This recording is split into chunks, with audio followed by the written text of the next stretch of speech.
لە 2 ساڵی ڕابردوودا ڕێکخراوە بیانیەکان لە سنووری پارێزگای هەڵەبجە چەندین پرۆژەی خزمەتگوزاریان لە کەرتەکانی تەندروستی و پەروەردە و ئاو و ئاوەڕە و قیرتاوکردن ئەنجام داوە. ئەمە لە کاتێکدا دەیان پرۆژەی حکومی بەوەی قەیرانەوە وەستاون و حکوومەت نەیتوانیەوە هیچ پرۆژەیەک جێبەجێ بکات.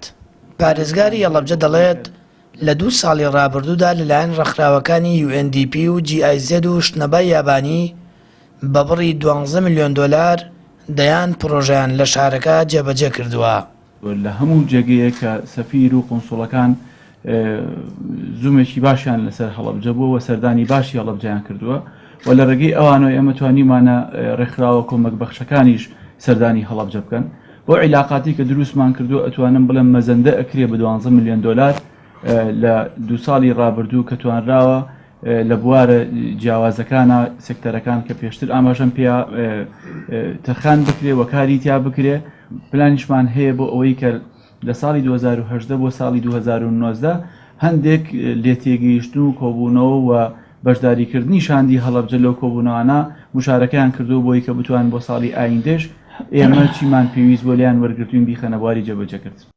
ئەرکی سەرەکی حکوومەت پێشکەشکردنی خزمەتگوزاریە، بەڵام ئێستاشی لەگەڵدا بێت حکوومەت لەناو قەیرانێکی ئابووریدایە کە نەک پرۆژەی نوێ بەڵکو و پرۆژانەشی بڕیاری لەسەر درابوون کارکردن تیاندا ڕاگیرا.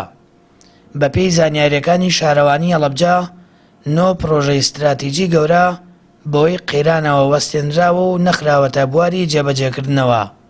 بەڕاستی لە 2014 تا ئێستا ئەو پرۆژانی کە لە سەرەتای جێبەجێکردنەوە سەرجەم لە پرۆژەکان وەساوە. ناو مەرکەزی شاری هەڵەبجە توانم بڵێم نزیکەی 10 پرۆژەیەک ئەبێت، بەڵام لە دوای ئەم تقریبان ماوەیەک لەمە پێشێکی لەو پرۆژانە قیرتاوکردنی گەڕێکی شێخ ئیسماعیل جادە سەرەکەەوە کەوتوتە بواری جێبەجێکردنەوە ئەو ڕێکخراوە نێودەوڵەتیانەی کە بەپێی بەرنامە و بەپێی پرۆژەی کارکردنی خۆیان زۆرێک لەو پرۆژەی جیا لە ناو شاری هەڵەبجە کەوتوتە بواری جێبەجێکردنەوە.